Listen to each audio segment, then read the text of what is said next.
It's timely, it's insightful, it's motivating, it's empowering. It's Time with Fred, your inspirational broadcast with host Fred Gaddy. Good evening to our audiences tonight, and welcome to another fantastic edition of Time with Fred. I am really honored tonight to have with me two special ladies joining me to really talk about something that is impacting what we're going through today. We're going to be talking about living on the other side of yes. Living on the other side of yes. So I have with me tonight Macy Del Val, and I have with me Missy Washam, right? Did I say that correctly? You got it. Yeah, just share a little bit about who they are. So let's start with Missy. Was born with a passion for people and a giftedness to encourage, inspire, and motivate others to be their best self. She's an educator turned entrepreneur who now owns a physical fitness franchise for children called Teams of Tomorrow. Missy is a certified and licensed John Maxwell speaker, trainer, and coach. She also holds the honor of serving John C. Maxwell as a senior program advisor for his team of global leaders. Empowering women is very close to Missy's heart through retreats, keynotes, masterminds, coaching sessions, and training events. Missy aspires to help individuals connect the dots between their passion and purpose to reach their full potential. She is co-founder and executive director for Soul Sisters Ministry, which encourages women of faith from all over the world. Her work with this ministry inspired Missy to write a devotional book for women entitled Because He Said So. And this is going to be released in the fall of 2020. I can't wait to get that one now, Missy, even though I'm not a woman, but I'd love to get it. I'll send you one, Fred. Thank you. And also with a children's book called I Did That on Purpose. Living an intentional life is very important to Missy. She believes that we can all live our best life when we step outside of our comfort zone on purpose. Welcome to Time with Fred tonight, Missy. Thank you, Fred. I'm so glad to be here with you and Macy. My pleasure. And my second guest is Macy Del Val. Macy joins us tonight from Palm City, Florida. She lives with her husband and two sons. Macy is a children's book author and also a certified John Maxwell coach, speaker, trainer, and also works alongside John Maxwell as a senior program advisor. Macy's clients are those who are willing and able. She enjoys seeing the light bulb switch on her clients who are stuck in the proverbial box and looking to get out. Realize that instructions they were looking for inside of the box are actually taped to the outside. Macy believes it's her purpose to be the steward of her clients' dreams. As a speaker, trainer, Macy helps clients move forward through what may be holding them back, especially the mind that plays tricks on us if we allow it. Macy inspires people to be the best they can be. She's also an author. Macy, what was the title of your book? The book is called Goodnight Oscar, that I wrote when our dog died. So just as a children's book to help children deal with, and not just children, adults too, deal with the loss of a pet. That's fantastic. So as you can see, these are two special women, very knowledgeable and well-versed to be talking to us about living on the other side of yes. And I think it's really important, ladies, especially considering what we're going through right now, right? Saying yes may sometimes stretch us a little bit. We may have to go out of our comfort zone to say yes to things that we may not even be mentally, spiritually, or even emotionally prepared for. What would you say? Maybe I'll start with you, Macy. What does it mean to live on the other side of yes? I think for me, it's just saying yes when it feels right on some level. You know, it's not saying yes to everything all the time, but we know that fear could hold us back from doing the things that we want to do or that we need to do to fulfill our passion, our purpose, our dreams. So living on the other side of yes is this realization that opportunity and abundance lie outside of our comfort zone. It lies on the other side of what we're doing right now. So it's really this almost, for some people, a reconditioning, a reframing of what's going on, so that you feel good about saying yes when maybe your first answer would be no. And the no comes from the fear and the uncertainty, but the yes is the abundance and the opportunity. That's powerful. Missy, any thoughts on that? Well, this is what we do. I think it has to become a mindset, right? You have to choose when you're standing there with a decision of yes or no. And as Macy said, it feels right. It aligns with your values. It is an alignment with you moving forward. It's like, which one will it be? And you have to intentionally make the decision to say yes to that opportunity. And this is what I know. When you say yes, when you step outside of that comfort zone and you say yes to an opportunity where it all lines up with who you are, on the other side of that yes, there's another whole smorgasbord of opportunities, right? But if you didn't say that one yes, then you would have been limited. And so it continues. It's a cycle. It's an ongoing journey to get to that next best place of your life by living on the other side of yes. And I would also say, and to add to that, it's the next yes. Like this is just, it's this, like Missy said, it's this ongoing cycle of that fork in the road of the yes or the no. And we're always saying yes to something. Because even when you say no, you're saying yes to something. So it's really deciding which yes am I going to say. Am I going to say yes even though it's scary? Or am I going to say no, but I'm saying yes to staying where I am? So there's always a yes involved. I think it's choosing the right yes. That's a powerful perspective. You talk about choosing the right yes. I mean, I know people, and I have that challenge sometimes, right? When you feel like you're saying yes to everything. When is it important to draw or to find that balance between saying, okay, it's yes, I want to do this, but let me take a pause. Is there a balance?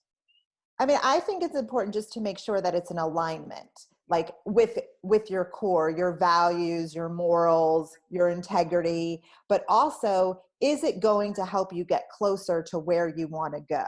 Because if you have this dream, this vision, and you really want to do it, but you don't say yes, well, that's really not in alignment. That's not congruent with getting to where you are. So yes, I absolutely believe that there's a balance, but I think the balance lies in also trying to avoid shiny object syndrome, because there could be a lot of things that are in alignment. Yeah. So it's not always, I would say, an immediate yes. I think that there's a thought process and you know, depending on your personality, that list of pros and cons. But even if there are cons to the yes, that doesn't mean that you should be saying no, right? So I think first doing that gut check. Missy, what would you say about that? Well, I would say one of my favorite sentences is that, and it's from Oprah, no is a complete sentence.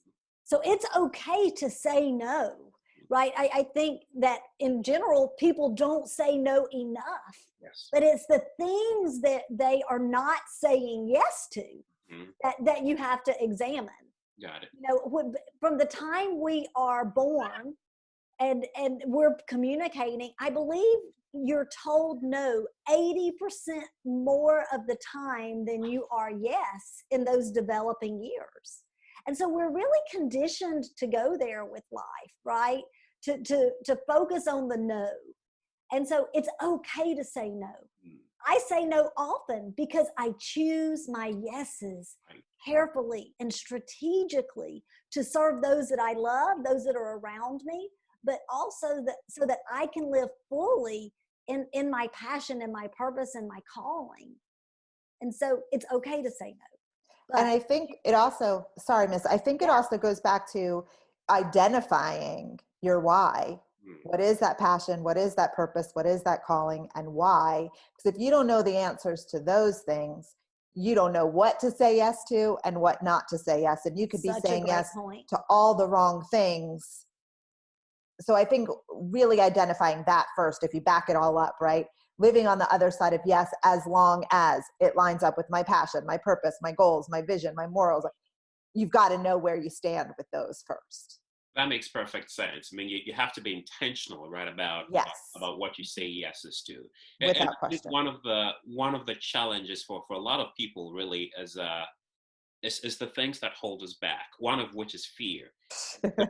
By Martin Luther King, the late Martin Luther King Jr. that I love so much. It says faith is taking the first step even when you don't see the whole staircase. What are your thoughts about that one? Oh, we love that one. We And say one it of a the, lot. yeah, we say it a lot. And one of the reasons I think too, and you know, as working with John Maxwell and having great mentors in our lives, what I've learned is it doesn't matter what the rest of the staircase looks like. If you don't take that first step, you don't even get to find out if the staircase goes straight up or if it's one of those spiral staircases or if it's a staircase to heaven or a staircase to a dead end, right? If you don't even take that first step, what does it matter what the rest of the steps look like? You'll never get there. And the other part of that is by the time you get to the top, it could be a staircase that goes off in two different directions. Yes. And your 100th step could be very different when you get there than what you think it's going to be anyway. So it really is all about taking that first step, regardless of what the rest of them look like. Yeah. And let me tell you, Fred, for Macy to be at the point in her life where she can say that, it is a miracle, because she has always been, right, the girl Macy. She wanted to see that whole That's staircase, right. And she's learned to abandon that and to have the awareness of, where am I now? What's the next best step I need to do? That next yes. And I mean, I've grown there as well, but Macy tends to be one of these really analytical, have to have the answer to all the questions. And so she's an inspiration as she shares this, because it's outside of her comfort zone. Oh, for sure. For sure. Yeah. And I would say it wasn't necessarily, or at least I didn't recognize it as a fear thing. Like I wasn't afraid to take the steps, but I just felt better knowing all of the steps. And now it's like, I could know all the steps and there's no way that step 100 is going to be what step 100 is going to be by the time I get there. So I've really adopted too, I think, the mindset of done is better than perfect. I've just got to take the first step to get done, to take the next step to get done. It doesn't need to be this perfect tied up in a, pretty box with a bow in order for it to be the right thing. So Macy, what helped you? I mean, and I know there are a lot of people, and I'm that too, to some extent, right? We want to, figure it all out, analyze it, have all the options, know when, find out cross all the T's and dot all the I's. Sure. When that, how do you move from, if this is something that maybe it's a part of your personality, and there's really nothing wrong with that, but how do you make that adjustment, right? For someone this is just how I am. I just like to have all the answers. I just like to know everything, right? I mean, right. And I know that to know that would make faith null and void, right? We can't have all the answers. We don't know what tomorrow may bring. We have to be able to step out in faith somewhat. But there are a lot of folks who are trapped, right, in that quagmire, in that quicksand of wanting to know everything. How do they make that adjustment from, being able to step away from where they are, to trust the unknown, to trust that, like, I'm going to take that step, and if I fail, gosh, I learned something, and I'm going to try again. How do you make that shift? Yeah, I mean, I think there's definitely a couple of things depending on what side of the coin you look at. One of them for sure is growing your faith. I mean, that is a practice, and that is something that I am intentional about every single day, 7 days a week, is working and growing on my faith, because I think that we can move away from that. And I think that there is a lot at stake, and we do have to rely on faith for sure. So faith is definitely one thing, but then there are people out there who are successful and who are doing things that are not necessarily faithful people, and that's okay too. I would say you have to surround yourself with people who know more than you do in this area. And I have been blessed with that in my life. I mean, my husband is not one to plan things out. So, kind of having that in my court and say, come on, let's do it. Let's try it. Those kind of things.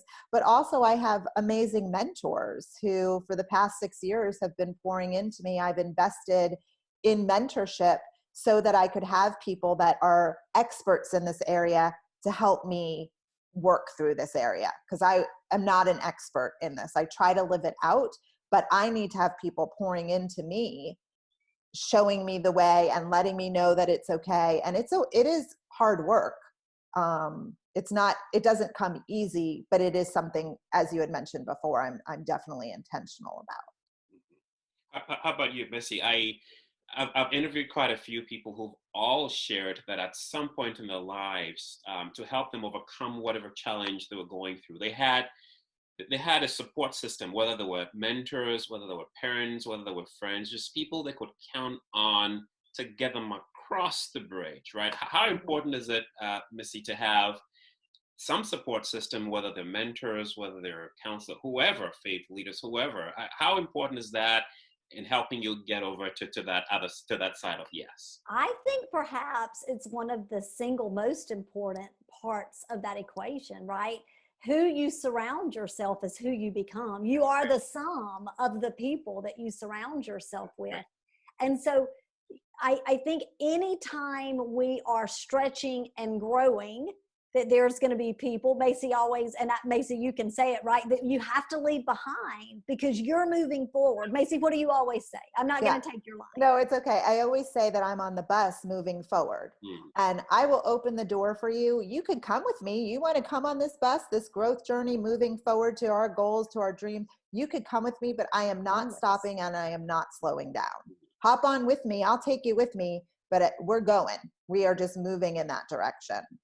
And so you've got to be surrounded by people with that same mindset, right? Because you have to feed your faith and starve your fear. Years. Right? And so if you are surrounded by people who are not speaking life into you, your dreams, and moving forward to become your best self, you truly are, you're either going forward or backward, right? And so you want to have people on the bus moving forward with you. And I like that so much because I think the other side of it is people who are either so attached to the people in their lives or to the surroundings that they feel like leaving them behind, or basically to your point, jumping on that bus and moving forward and leaving those behind. It's so difficult. They feel like, no, I can't leave. I might as well just stay. And so they end up staying where they are because the people around them, whether it's psychologically, mentally, somehow they just want to stay where the other people. Now, how do you break away from that? Even risking being ridiculed or being called names, or how do you make that detach? Because for a lot of people, it's without question, right? It's difficult. Yeah. Ways to it takes courage. I mean, I think it takes a lot of courage and practice to really be in that mindset of, I'm going to get to the point at some point, it doesn't matter what people think about me. And I always say, people are fearful of what other people are going to say and think about them, but people are going to say and think about you, whatever they're going to say and think about you, whether you stay with them or whether you move forward with them, or if you're leaving them behind. People are going to do and say what they say and do about you. We all know has nothing to do with you. It has to do with them. So at some point you have to hopefully muster up the courage and say, and I think it goes back to Missy's point of, you've got to surround yourself, even if it's someone pulling and dragging you towards that goal and pouring belief into you. You've got to break away. You've got to find a way to have that. And if it is courage that you need, to have that courage and just do the thing. If I can piggyback on that, I absolutely believe courage is a necessity. But I'll tell you, I think you've got to have the awareness. I think so many people, Fred, to your point, they're just in that comfort zone, right? They're going through the routine of life. And they're not even aware that their routine has become a rut. Yeah. Until all of a sudden they wake up and something like COVID or something, God forbid, a relationship falls apart or you lose a job, or it's like we wait for something really tragic to happen. And then we look around and we say, how did I get here? Right? And so it's an awareness. And so hopefully, even by hearing this, someone is stopping and thinking like, where am I on that staircase? And they look around to see where they are, and then they take the courage. Yeah. That awareness, Missy, I think is spot on, because I think that really solves a lot of it. You can't live in ignorance. You can't live in oblivion. You've got to know what brought you here. I think it's one of the chapters in my upcoming book. What brought you here? How did you get here?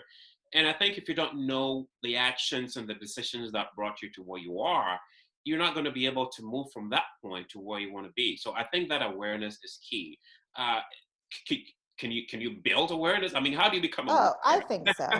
I think you absolutely can. I don't know that you can do it again by yourself.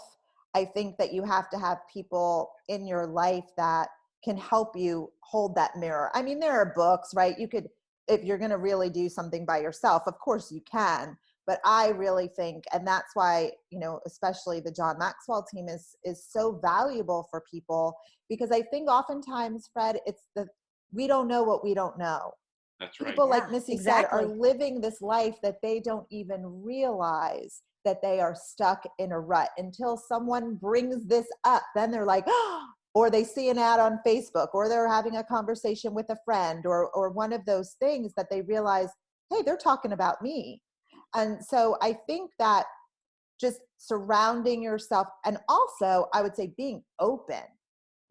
open to the idea that where I am is not necessarily where I am going to live and where I'm meant to be, because we could be living in a space that we are not meant to be. And then it goes back to that awareness, that courage, all of these things we've been talking Mhm. Are there any specific examples of instances in either of your lives where you said yes even when you're afraid, and how did you overcome that? about. Yeah, I mean, I can give a great example of several years ago, 3.5 years ago, my husband said, I want to quit my job to start a nonprofit. Okay. And oh, by the way, it's a nonprofit that everybody is going to be on volunteer. There will be nobody getting paid. Mm. Was I afraid? Of course. I mean, he was making a very good income working, but I also knew, and this I will say for sure, it was all this mentorship over the past 6 years. I knew that the reward would be greater than the risk. Mm. And I knew that what he wanted to do was fulfilling his passion and purpose. How could I deny him of that? And if it didn't work out, he could go get a job anywhere, really. I mean, we've been in this situation before where things don't work out and you figure it out. So was I afraid? Heck yeah, I was afraid. But what do you always say, Missy, blessing is on the other side of obedience. Mm. So Mhm. if you're obedient to that calling, if you're obedient to that voice that's nudging you to say it's going to be okay, the blessing is going to come. And this nonprofit that he's had for several years, it's been a blessing to him. It's been a blessing to my family. It's been a blessing to the kids in our community. So has it been easy? No. But would I do it again in a heartbeat? Without question. Mm. Yeah. Mm. How about you, Missy? Well, Fred, I grew up wanting to be a school teacher, right? It's all I ever wanted to do. And I loved it. I taught for 15 years and I loved it. And 15 years into my career, they were grooming me for administrator and for some opportunities. My husband gets a call out of the blue for us to move. And my kids were at an age where I thought, gosh, I don't know if I can go back in the classroom and give everything to them that I have been giving. So this 5'2", very non-athletic girl buys a basketball franchise for children that is literally just launching, no success to back it up. But I just felt like it was the right thing to do. And I remember telling my husband, because he was like, well, I'm getting a promotion. I want to feel that promotion. And here you're talking about, not going back into the classroom with a job. It was scary, right? And I looked at him and I said, I feel so strongly about it that if we decide that this is that next step, and it's not going like we think it's going to go, right? If it doesn't go as fast or grow as we think it should, I'll go back to, and I'll sub a few days a week while I build that business. And, anybody that knows me or grew up with me gets tickled that I lead a program that's a basketball franchise for children. But when you know it's right and you have that feeling, and I had it in my gut, you move forward. And I'll tell you, Fred, 15 years of owning that franchise, and I've been one of the number one franchises in the nation year after year after year. It's outside my comfort zone. It was a big risk, but we have impacted the lives of thousands of kids in our community, and my own family life has been changed by stepping from a teaching role and a job to an entrepreneurial role. And it was a big yes moment. Wow. But then you knew in your heart, right? And Yeah. well, your husband, there is that knowing in your heart that this is what I'm called to do. And I think that kind of drowns out everything else, right? I'm sure you had people who are like, what in the world are you doing? I mean, leave your job and go. And there are so many instances of people quitting their jobs, and we question them. What are you doing? I mean, are you crazy? People, right? Are you crazy? Yeah. But then I think that really also helps, right, to make that transition into living on the other side of years. There is that knowing, and I think training yourself to listen to that voice. I mean, how easy is that? Well, I don't think, I think unfortunately for many people, I don't think it's easy. I think many people get stuck. They hear that voice, they feel it in the gut, there is that knowing, and they still don't do it. Because there's always this choice of faith or fear, faith or fear, faith or fear. Do I have faith or am I fearful? Do I have faith or do I fear, am I fearful? And there's always a fork in the road. Missy, what were you going to say? Well, I was just going to say, no, it's not going to be easy. But as Macy was talking about her husband, and as I talked about my big decision, right? It's worth it. It's not going to be easy, but it will be worth it. Yeah. And I think a lot of people expect it to be easy. I think a lot of people will say, oh, well, if I'm going to do the thing that I'm passionate about, it'll be easy, because you hear that saying, if you do the thing you love, it doesn't feel like work. Yeah. Oh, it's work. Yeah. It may not feel like work because it feels really good and you know that you're living and you feel fulfilled. It's a lot of work. And I think people expect that, oh, I love it, it's going to be easy. And I think sometimes when we do things that are our passion projects, it's a lot harder, sometimes even work-wise, than it is when you do something like a job. Wow. Mm-hmm. Wow.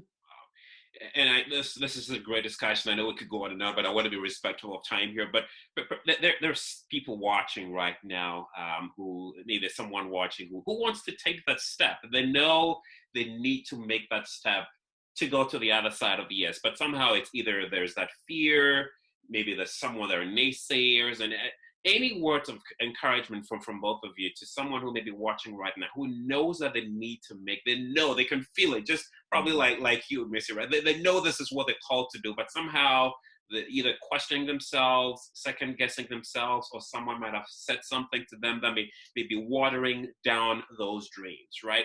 What would you say to that person watching? This could be a life transforming moment, something that someone just needs to hear right now to help them walk into that purpose or destiny. Any words of advice for someone wanting to? I have two things that I'll say. The first is just do it now. That's just what I was thinking in my head. That comes from John Maxwell's 15 Invaluable Laws of Growth, which Missy and I teach quite a lot. And in there, he talks about just do it now. Because, or else you could talk yourself out of it, right? So it would be that. And then the other thing is there's always a choice whether you're going to live fearfully or faithfully. But faith and fear cannot coexist. And you get to decide which one you want to do. Do you want to live your life full of faith, or do you want to live your life full of fear? And only you are the one that can decide. And our hope always is that people will choose faith over fear. Yeah. And I guess to piggyback on that, what I would say is a lot of times people have trouble choosing because they're scared it's a mistake. And Macy and I had a client that shared with us this once that we've never forgotten. Mistakes are seldom fatal. Right? And so, yes, you'll make a mistake, but mistakes become that the paving stones to success.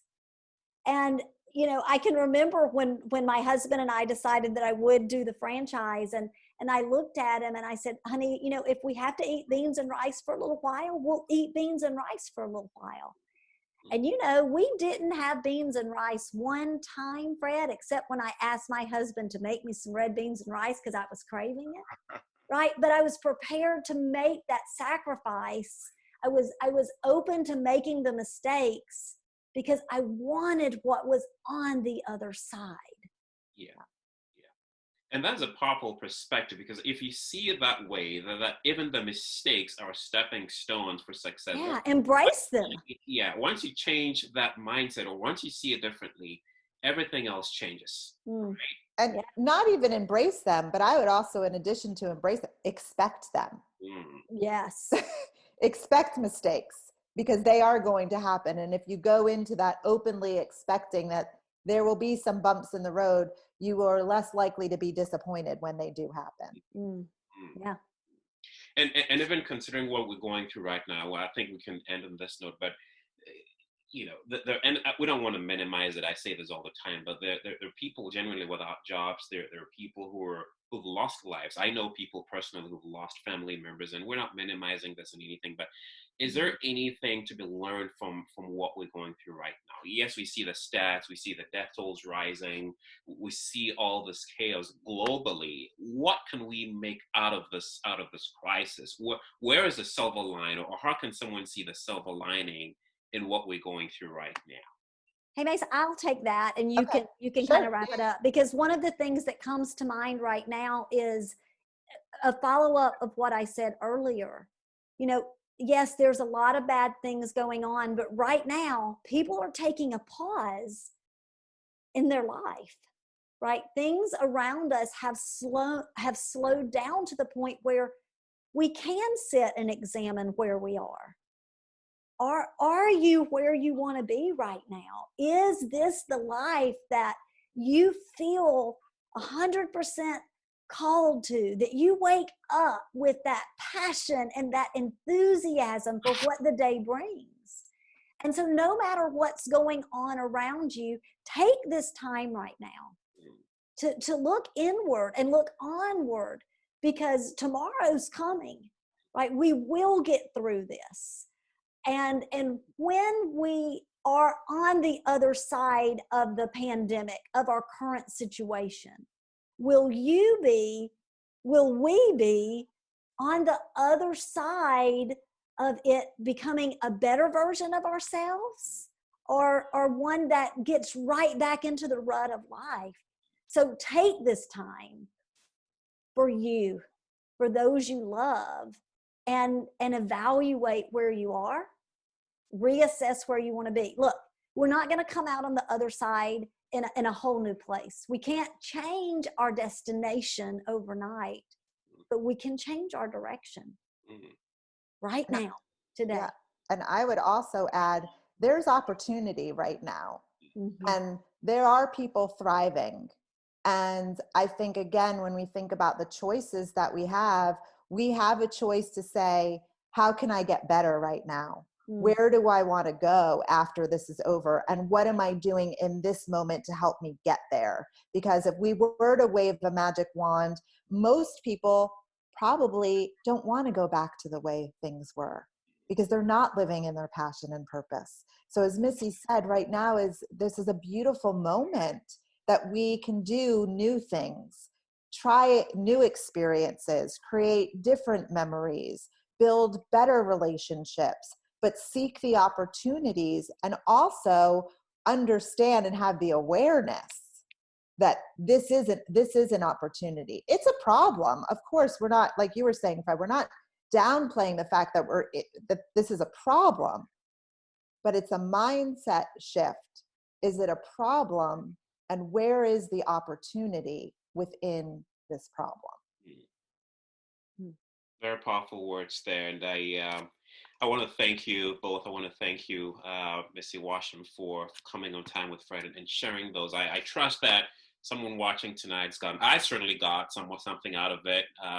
Even the mistakes are stepping stones, and you've got to expect them, right, to Macy's point. So, and I think once you get this, everything else changes. And to you, Missy, for coming in and sharing those powerful nuggets. I want to thank you both for coming on Time with Fred. Again, the pleasure has been mine. And to you listeners, right, for allowing us into your homes and for sticking with us. I trust that you got something out of this. Again, until next time, just want to ask you to stay safe and live on the other side of yes. No matter what the fears may be, no matter what may be holding you down, take that step. Like Mr. did. You may just not know what may be ahead of you, waiting for you on the other side of it. So take that step and trust that you will come out, regardless of there's going to be valuable lessons that you're going to be learning out of this. Again, thank you, ladies, for coming on tonight. Thank you. Yeah. Thank you so much. God bless. Right. Bye. Right.